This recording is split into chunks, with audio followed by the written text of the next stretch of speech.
Vile Parle SV रोडवरील खड्ड्यामुळे लोक त्रस्त आहेत। तुम्ही बघू शकता हा खड्डा SV रोडच्या मध्यभागी आहे आणि अनेक दिवसापासून असाच आहे।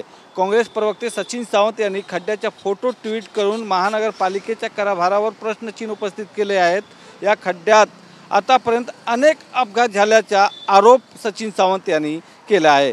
सध्या हा खड्डा तसाच आहे। खड्ड्याजवळ फक्त बॅरिकेडिंग करण्यात आले आहे, पण या बॅरिकेडिंगमुळे वाहतुकीची समस्या पण निर्माण होतो आणि अपघात होण्याची शक्यता पण आहे। पण आता BMC हा खड्डा कधी भरणार हे पाहावे लागणार। Video journalist Rupesh Govind Thakur, TV9 Marathi, Mumbai.